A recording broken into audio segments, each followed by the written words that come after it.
بسم اللہ الرحمن الرحیم۔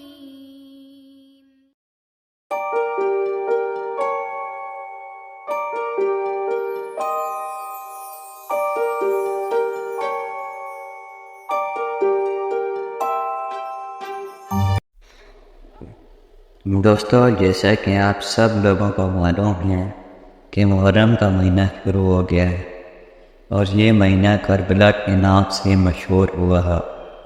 اس مہینے میں یزید جیسے شیطان نے حضرت امام حسین علیہ السلام کو شہید کیا تھا، اور لوگ آج تک اس دن سے لے کر آج تک غم حسین میں 9 اور 10 محرم کو جلوس وغیرہ نکالتے ہیں اور غم حسین مناتے ہیں۔ لیکن کیا آپ کو معلوم ہے کہ محرم کے پہلے 10 دن بہت اہمیت کے حامل ہوتے ہیں؟ اور میں آج آپ کو ایک ایسا وظیفہ بتانے جا رہا ہوں جس کو کرنے سے آپ کی ہر طرح کی مشکلات حل ہو جائیں گی، اور جو لوگ اس وظیفے کو پہلے سے جانتے ہیں وہ لوگ تو خود سال سے انتظار کرتے ہیں کہ کب محرم آئے اور وہ اس وظیفے کو کریں۔ تو وہ وظیفہ کیا ہے اور کیسے کرنا ہے، چلیے آپ کو بتاتے ہیں۔ یاد رہے کہ اس وظیفے کو محرم کے پہلے 10 دن کے اندر ہی کر سکتے ہیں۔ اس وظیفے کو کرنے کے 5 بڑے فائدے ہیں۔ نمبر 1، اگر کوئی بیمار اس وظیفے کو کر لے تو اللہ تعالیٰ اس کو شفا عطا فرمائیں گے اور وہ پورے سال بیمار نہیں ہوگا۔ نمبر 2، اگر کوئی قرض دار اس وظیفے کو کر لے تو اللہ تعالیٰ اس کے لیے قرض کھولنے کے اسباب مہیا فرما دیں گے۔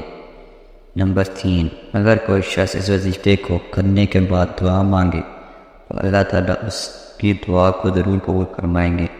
نمبر 4، اگر کوئی شخص اس وظیفے کو کرنے کے بعد اپنے اوپر اور اپنے بیوی بچوں کے اوپر دم کرے تو پورے سال ان کو بری نظر نہیں لگے گی۔ نمبر 5، آپ کے بگڑے ہوئے تمام کام اس وظیفے کو کرنے کے بعد بن جائیں گے۔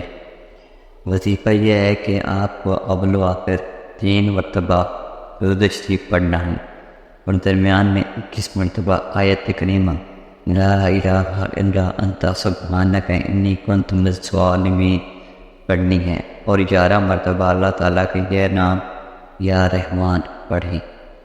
یہ وظیفہ اپنی عشاء کی نماز کے بعد 3 دن تک کرنا ہے۔ انشاءاللہ آپ کو یہ 5 بڑے فائدے ضرور حاصل ہوں گے۔ لہٰذا آپ اس ویڈیو کو آگے زیادہ سے زیادہ لوگوں تک شیئر کریں تاکہ باقی لوگ بھی اس وظیفے سے استفادہ حاصل کر سکیں۔